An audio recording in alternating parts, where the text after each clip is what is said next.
الله أكبر الله أكبر. إن الحمد لله نحمده ونستعينه ونستغفره ونؤمن به ونتوكل عليه ونعوذ بالله من شرور أنفسنا ومن سيئات أعمالنا، من يهده الله فلا مضل له ومن يضلله فلا هادي له، وأشهد أن لا إله إلا الله وحده لا شريك له، وأشهد أن نبينا محمدًا عبده ورسوله. أما بعد، فإن خير الحديث كتاب الله، وخير الهدي هدي محمد صلى الله عليه وسلم، وشر الأمور محدثاتها، وكل محدثة بدعة، وكل بدعة ضلالة، وكل ضلالة في النار. فأعوذ بالله من الشيطان الرجيم. يا أيها الذين آمنوا اتقوا الله حق تقاته ولا تموتن إلا وأنتم مسلمون. بسم الله الرحمن الرحيم. يا أيها الناس اتقوا ربكم الذي خلقكم من نفس واحدة وخلق منها زوجها وبث منهما رجالا كثيرا ونساء، واتقوا الله الذي تساءلون به والأرحام إن الله كان عليكم رقيبا. أعوذ بالله من الشيطان الرجيم. يا أيها الذين آمنوا اتقوا الله وقولوا قولا سديدا يصلح لكم أعمالكم ويغفر لكم ذنوبكم، ومن يطع الله ورسوله فقد فاز فوزا عظيما. وقال عز من قائل: ولله على الناس حج البيت من استطاع إليه سبيلا ومن كفر فإن الله غني عن العالمين. برادران اسلام، ماؤں اور بہنوں، اس وقت امت مسلمہ جس موسم اور زمانے سے گزر رہی ہے، دنیا کے کونے کونے سے مسلمان بیت اللہ کا قصد کرتے ہوئے نظر آ رہے ہیں۔ یہ وہ زمانہ ہے کہ جس میں بیت اللہ کا قصد کرتے ہوئے دیکھ کر جو قافلے حج کے لیے نکل رہے ہوتے ہیں، انہیں دیکھ کر دوسرے اور مسلمانوں کے دلوں میں بھی یہ شوق پیدا ہوتا ہے کہ کب ہمیں اللہ تعالیٰ کے اس گھر کا دیدار نصیب ہوگا، کب ہم ان مقدس مقامات کو پہنچ پائیں گے جہاں ہم سنتے ہیں کہ یہ کعبۃ اللہ ہے، صفا مروہ ہے، عرفہ ہے، منا ہے، فلاں ہے، فلاں ہے۔ تو ان سب مقامات پر ہم کب پہنچیں گے؟ یہ ایک مسلمان کے دل کے اندر ایک شوق اور ایک ولولہ اس کے اندر پیدا ہوتا ہے۔ حج بیت اللہ اللہ رب العالمین کے فرائض میں سے ایک اہم فریضہ ہے۔ اس کی اہمیت اور اس کا مقام جاننے کے لیے اتنا معلوم کر لینا کافی ہے کہ اللہ رب العالمین نے دین اسلام کی بنیاد جن 5 ارکان پر اور ستونوں پر رکھی ہے، تو ان میں سے ایک اہم رکن اور ایک اہم ستون بیت اللہ کا حج کرنا بھی ہے۔ اسی لیے اللہ رب العالمین نے حکم دیا کہ وَلِلَّهِ عَلَى النَّاسِ حِجُّ الْبَيْتِ مَنِ اسْتَطَاعَ إِلَيْهِ سَبِيلًا،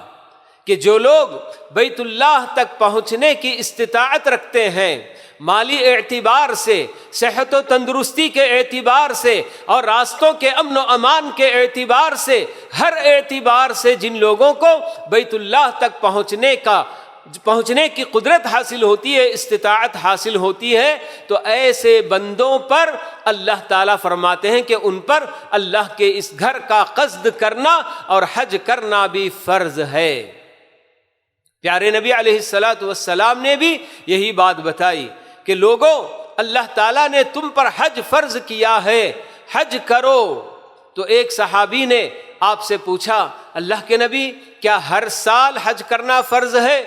3 مرتبہ انہوں نے سوال کیا، تو تیسری مرتبہ اللہ کے نبی صلی اللہ علیہ وسلم نے فرمایا کہ اگر میں ہاں کہہ دوں تو پھر ہر سال حج کرنا فرض ہو جائے گا، جسے تم نہیں کر سکتے ہو، بس زندگی میں 1 مرتبہ فرض حج کرنا کافی ہے۔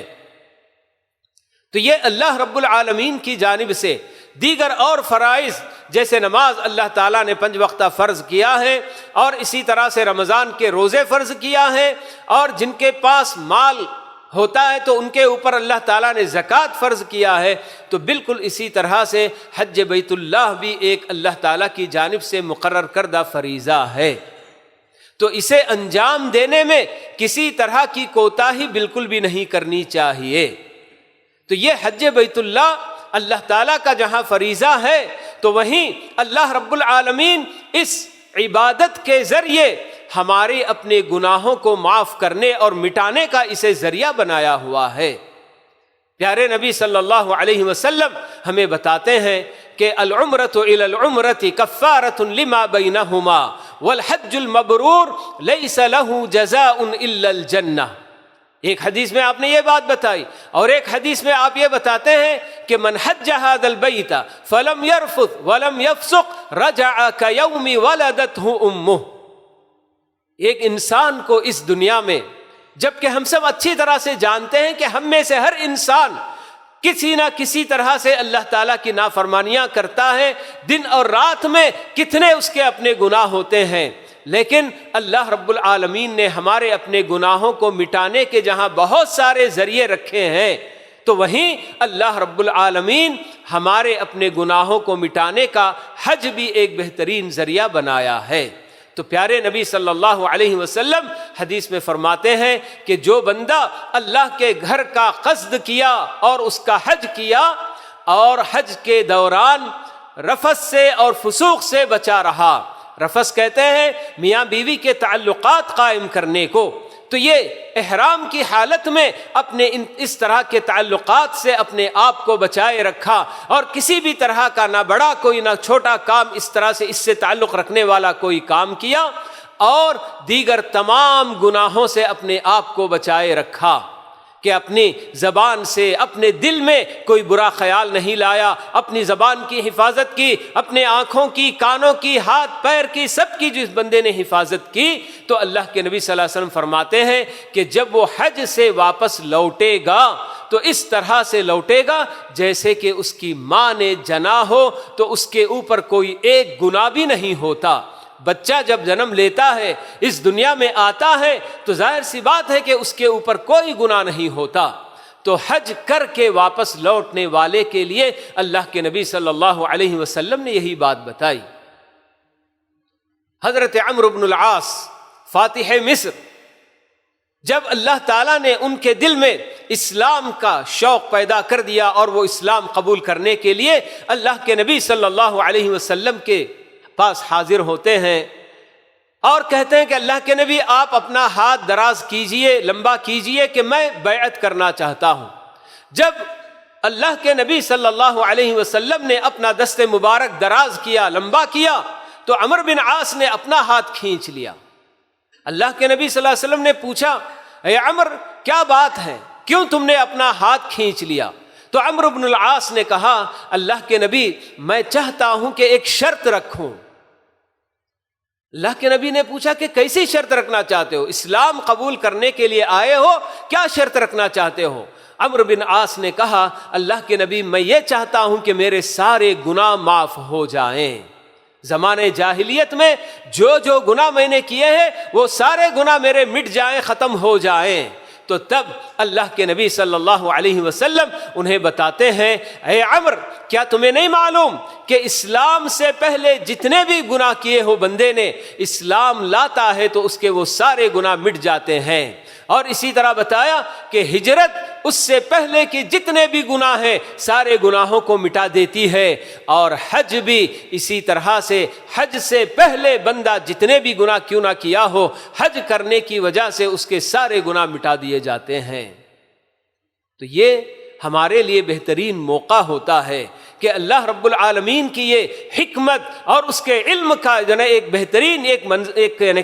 مثال ہے، ایک دلیل ہے کہ اللہ رب العالمین نے ہم بندوں کے لیے ایک جیسی عبادت ہمیشہ اللہ تعالیٰ نے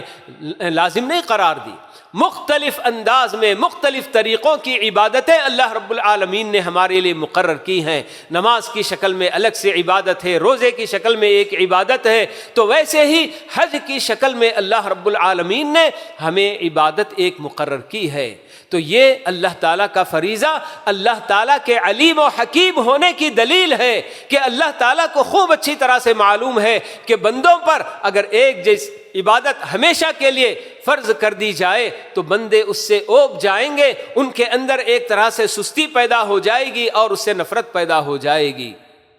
تو اسی لیے بدل بدل کر اللہ رب العالمین نے مختلف اوقات میں ہمارے اپنے لیے مختلف عبادتیں فرض کی ہیں۔ تو یہ عبادت، اسے انجام دینے سے بندے کے سارے گناہ جب مٹ جاتے ہیں، اللہ کے نبی نے فرمایا ہے، اور لازمی بات ہے کہ اس کے لیے اس سے پہلے جو شرطیں ہیں وہ شرطیں پوری ہونی چاہیے، یعنی کہ اخلاص کے ساتھ بندہ اللہ کے لیے یہ عبادت کرنے جائے اور اپنے حلال پیسوں سے بالکل عبادت کے لیے جائے۔ ایسا نہیں کہ بہت سارے لوگ وہاں بندہ چکر کاٹتا رہتا ہے بیت اللہ کا، اور ادھر گھر کا چکر دوسرے بہت سارے لوگ اس کے کاٹتے رہتے ہیں کہ ہمارا اپنا اتنا قرضہ باقی ہے، ابھی انہوں نے یہ قرضہ ہمارا نہیں دیا۔ تو پھر لوگوں کو اپنے گھر کا چکر کاٹنے چھوڑ کر آپ بیت اللہ کے گھر کا چکر اگر لگائیں گے تو اس عبادت کا کوئی اعتبار نہیں ہوگا۔ تو جب بندہ صحیح معنوں میں بالکل جو شروط ہیں حج کرنے کے لیے وہ تمام شرطیں پوری کرتے ہوئے اگر بندہ یہ عبادت ادا کرتا ہے، اور جیسے کہ بتایا گیا کہ حج کے دوران اپنی پوری طرح سے حفاظت کرتا ہے، ہر طرح کے گناہوں سے اپنے آپ کو بچا کر رکھتا ہے، تو ایسے بندے کے لیے اتنی بڑی بشارت دی گئی کہ وہ جب حج سے واپس لوٹے گا تو اس طرح سے گناہوں سے پاک ہو کر لوٹے گا جیسے کہ اس کی ماں نے اسی دن گویا اس کو جنم دیا ہو، کہ اس کے اوپر کوئی گناہ نہیں ہوگا۔ تو یہ عبادت اللہ کے نبی صلی اللہ علیہ وسلم نے ہمیں بتایا کہ جنت میں جانے کا یہ بہترین ذریعہ ہے۔ جیسے کہ آپ نے فرمایا الحج المبرور لیس لہ جزاء الا الجنہ،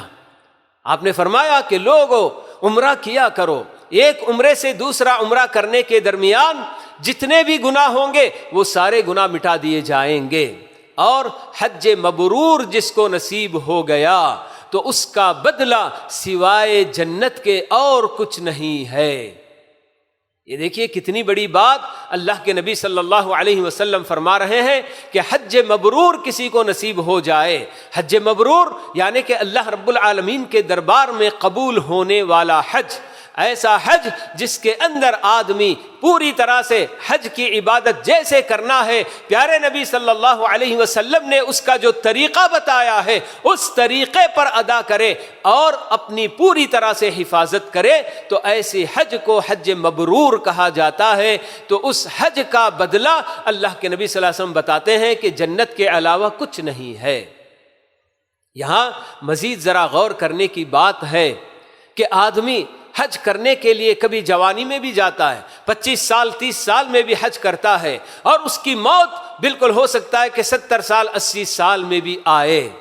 لیکن جس بندے کو حج مبرور نصیب ہو جائے، 25 سال پہلے اس نے حج کیا تھا اور اس کے بعد اس کی وفات ہو رہی ہے، تو بیچ میں اگر کتنے بھی گناہ کیا تو کیا ایسے ہی سیدھے جنت چلا جائے گا؟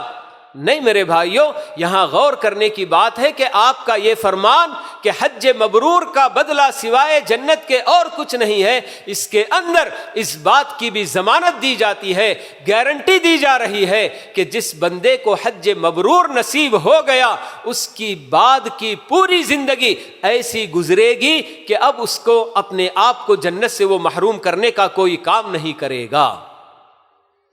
یہ اصل بتانا مقصود ہے کہ حج مبرور جس کو نصیب ہو جائے اور واپس لوٹنے کے بعد وہ اس طرح سے اللہ رب العالمین کے احکام کی پابندی کرتے ہوئے، دین کی پابندی اور شریعت کے احکام کی پابندی کرتے ہوئے ایسی زندگی گزارے گا کہ سیدھے وہ جنت ہی پہنچے گا۔ تو یہ حج کے بدلے، حج مبرور کے بدلے گویا کہ باقی ساری زندگی گناہوں سے بالکل بچ کر پاک و صاف ہو کر زندگی گزارنے کی بھی اس کے اندر ضمانت دی جا رہی ہے۔ تو یہ بہت بڑی بات ہے۔ تو اس قدر اس کی فضیلتیں ہمیں بتائی جا رہی ہیں۔ ایک طرف سے یہ اللہ رب العالمین کا عائد کردہ فریضہ ہر ایسے بندے پر جس کو جناب بیت اللہ تک پہنچنے کی قدرت حاصل ہو،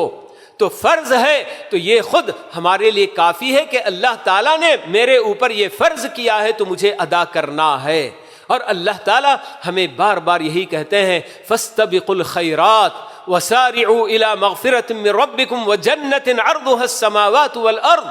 کیا اللہ تعالیٰ بتاتے ہیں کہ لوگوں خیر کے جتنے بھی کام ہیں ان میں آگے بڑھو، پیچھے نہ رہو، اور اللہ تعالیٰ کی مغفرت حاصل کرنے اور اس کی جنتیں جس کی لمبائی چوڑائی زمین و آسمان کے برابر ہے، ایسی جنتیں حاصل کرنے میں پہل کرو، آگے بڑھو۔ اللہ تعالیٰ جو بتا رہے ہیں تو کیسے یہ سب ہو سکتا ہے؟ یعنی کہ اللہ تعالیٰ کے وہ فرائض اور واجبات کو ادا کرنے سے اور اللہ تعالیٰ نے جو حرام کام ہمارے لیے بتائے ہیں ان تمام سے اپنے آپ کو بچانے سے آدمی اللہ تعالیٰ کی مغفرت کا حقدار ہوگا، اللہ تعالیٰ اس کے گناہ معاف کریں گے، یہ سب کچھ اس کو حاصل ہو سکتا ہے۔ ایک اور حدیث میں اللہ کے نبی صلی اللہ علیہ وسلم اپنی امت کو بتاتے ہیں کہ تابعوا بین الحج والعمرہ فإنہما ینفیان الفقر والذنوب کما ینفی الحدید خبث الحدید کما ینفی الکیر خبث الحدید۔ اللہ کے نبی صلی اللہ علیہ وسلم بتاتے ہیں کہ لوگوں حج اور عمرہ بار بار کرنے کی کوشش کرو، جتنا ممکن ہو سکے کرتے رہو۔ کیوں؟ آپ نے فرمایا کہ یہ دونوں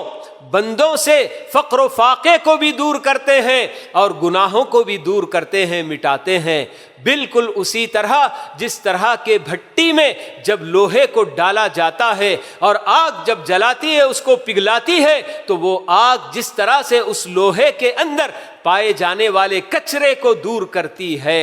اور خالص لوہا آپ کو نکال کر دیتی ہے، تو بالکل اسی طرح سے حج اور عمرہ بار بار کرتے رہنے سے آدمی کے روزی روٹی میں برکت ہوگی۔ فقر و فاقہ دور ہونے کا یہی معنی ہوگا کہ اس کی اپنی روزی روٹی میں بھی برکت اللہ تعالیٰ عطا کریں گے، اور سب سے بڑی بات کہ اس کو تمام گناہوں سے نجات ملے گی اور اللہ تعالیٰ اس کے سارے گناہوں کو دھل دیں گے، مٹا دیں گے۔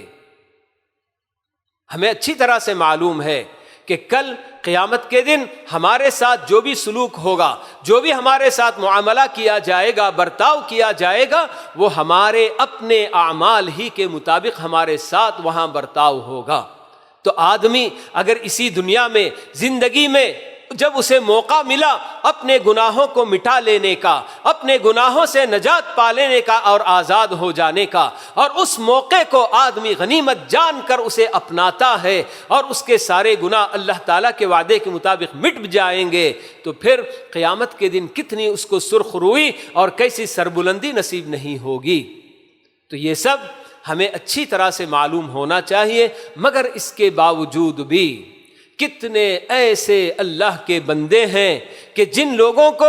حج کا یہ فریضہ کبھی کا ان کے اوپر فرض ہو چکا ہوتا ہے، ان کے پاس ہر طرح کی استطاعت پائی جاتی ہے، مالی استطاعت بھی ہے، بدنی استطاعت بھی ہے، اور آج کل ماشاء اللہ آنے جانے کے لیے کتنی سہولتیں ہیں۔ ذرا ہم کو ہمارے اپنے ان آبا اور اجداد کے زمانے کو یاد کر کے دیکھنا ہے، جب لوگ پیدل بھی جایا کرتے تھے حج کے لیے، کشتیوں میں، یہ سمندری سفر میں جایا کرتے تھے، زمانہ کتنا بالکل بیت جاتا تھا، اور جاتے ہوئے لوگ پتہ نہیں اپنے سارے رشتہ داروں سے ملا کے رو دھو کے نکل کر جاتے تھے کہ پتہ نہیں ہمیں واپس لوٹنا بھی نصیب ہوگا کہ نہیں ہوگا۔ لیکن آج اتنی ساری سہولتیں میسر ہیں، مگر اس کے باوجود بہت سارے اللہ کے بندے اس فریضے کی ادائیگی میں غفلت کر رہے ہیں، کوتاہی کر رہے ہیں، جبکہ اللہ کے نبی صلی اللہ علیہ وسلم نے ہمیں یہ بھی بتایا ہوا ہے کہ لوگوں حج کرنے کے معاملے میں جلدی کر لو، پتہ نہیں کل انسان کو کیا کچھ پیش آ جائے۔ کتنے ایسے بندے ہوں گے جنہوں نے حج ان کے اوپر فرض ہونے کے باوجود اسے ٹالتے رہے، یہ سوچ کر کہ آئندہ سال آئندہ سال آئندہ سال اسی طرح سے، اور پھر وہ فوت بھی ہو گئے اور حج کیے بغیر ویسے ہی جا پہنچے۔ اور کتنے ایسے بندے ہوں گے جنہوں نے اللہ تعالیٰ نے ان کو ہر طرح کی صحت نصیب کی تھی، ان کے ہاتھ پیر سب سلامت تھے، مگر آج ایسے بن بیٹھے ہیں کہ ان کی طرف سے کوئی حج بدل کر رہا ہے۔ جب اللہ تعالیٰ موقع دے رہا ہے، ہر طرح کی سہولتیں اللہ تعالیٰ فراہم کر رہا ہے، تو اس میں بالکل بھی کوتاہی نہیں ہونی چاہیے۔ اس فریضے کی ادائیگی میں بندے کو بالکل بھی غفلت نہیں کرنی چاہیے۔ لوگ اپنی اپنی خواہشات اور تمناؤں کے پیچھے پڑے رہتے ہیں کہ میری اپنی دنیا کی یہ خواہش ہے، میں اس کو پوری کر لوں تو حج کر لوں گا، لیکن جیسے ہی وہ خواہش پوری ہوتی ہے تو دل کے اندر اور 10 خواہشیں بالکل آ کھڑی ہوتی ہیں کہ ابھی یہ خواہش باقی ہے، ابھی یہ خواہش باقی ہے۔ انسان کا نفس ایسا ہے کہ اس کی خواہشات مرتے دم تک کبھی ختم نہیں ہو سکتی ہیں۔ اگر آدمی اپنے نفس کی ہر خواہش پوری کرنے کے بعد حج کرنے کا اگر ارادہ رکھتا ہے تو اس سے بڑا محروم اور کوئی نہیں ہو سکتا، کیونکہ یہ نفس کی خواہشات کبھی بالکل ختم نہیں ہو سکتی ہیں۔ تو ایسے میں اللہ رب العالمین جب ہمیں یہ جو کہ موقع عنایت کر رہا ہے،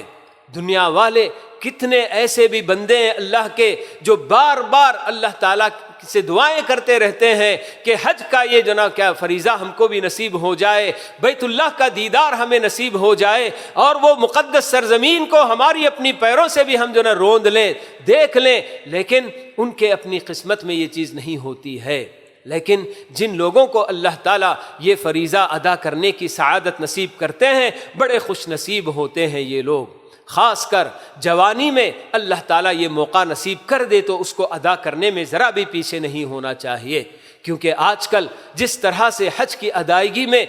باوجود اس کے کہ ہر طرح کی سہولتیں فراہم کی جا رہی ہیں، مگر اس کے باوجود اس قدر لوگ تھک جاتے ہیں، اتنی بھیڑ بھاڑ ہوتی ہے کہ لوگ حج کرنے کو ایک بہت بڑا کارنامہ انجام سمجھتے ہیں۔ اسی وجہ سے اللہ کے نبی صلی اللہ علیہ وسلم نے عورتوں کے لیے بتایا کہ ان کا سب سے بڑا جہاد یہی حج کرنا ہے، کہ حج کرنے میں واقعی آدمی کو کتنی بھی سہولتیں کیوں نہ میسر ہوں، مگر پھر بھی اس قدر آدمی تھک جاتا ہے کہ بڑی عمر کے لوگ اگر ہوں گے، خاص کر عورتیں وغیرہ، تو ان کے لیے بہت زیادہ تکلیف ہو جاتی ہے۔ تو اس لیے جب اللہ رب العالمین ہماری اپنی تندرستی کی حالت میں، ہماری اپنی جوانی کی حالت میں اگر ہمیں حج کرنے کا موقع نصیب کر رہا ہے تو اس میں کبھی پیچھے بالکل بھی نہیں ہونا چاہیے۔ دنیا کی خواہشیں، جیسے کہ میں نے بتایا کہ آدمی خواہشات کے پیچھے پڑ کر کہ ابھی میں یہ خواہش پوری کر دوں، ابھی یہ کر دوں، ابھی وہ کر دوں، تو اس کے بعد میں حج کے لیے نکلوں،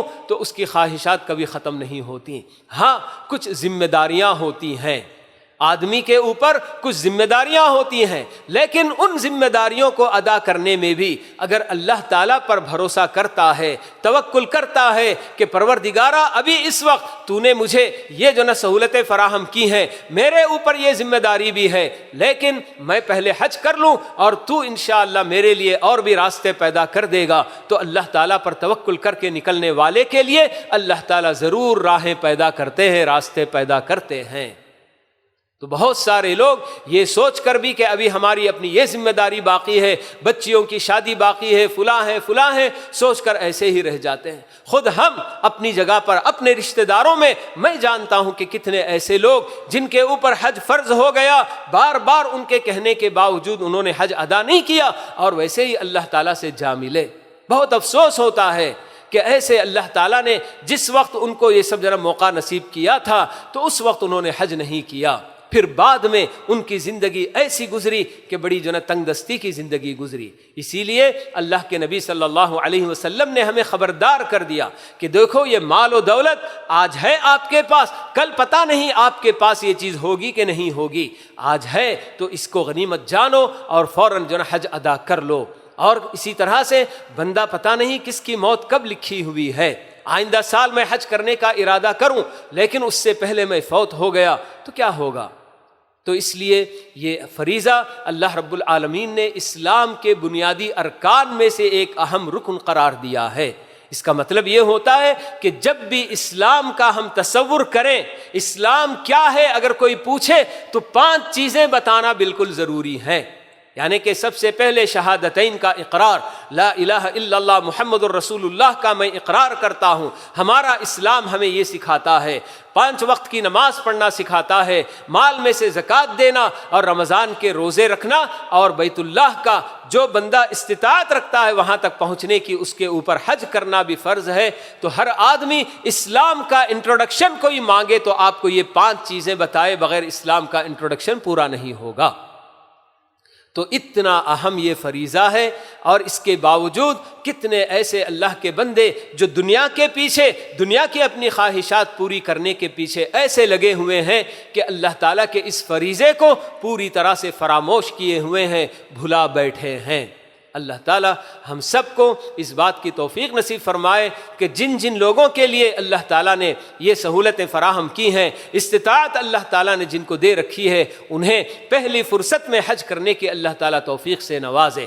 اور اسی طرح سے جتنے بھی حجاج ہمارے اپنے علاقوں سے نکل کے جا رہے ہیں یا دنیا کے کونے کونے سے کہیں سے بھی آ رہے ہیں بیت اللہ کا حج کرنے کے لیے، اللہ تعالیٰ ان سب کو صحت و تندرستی نصیب کرے، اور اللہ تعالیٰ ان کا سفر آسان فرمائے، اور انہیں صحت و عافیت کے ساتھ، سلامتی کے ساتھ حج کرنے کے بعد اپنے اپنے گھر واپس لوٹائے۔ اللہ تعالیٰ اسی دعا کے ساتھ میں اپنی یہ باتیں ختم کر رہا ہوں۔ بارک اللہ لی ولکم فی القرآن والسنہ، ونفعنی وإیاکم بما فیہما من الآیات والحکمہ، انہ تعالی جواد کریم ملک بر رؤوف رحیم ورب حلیم۔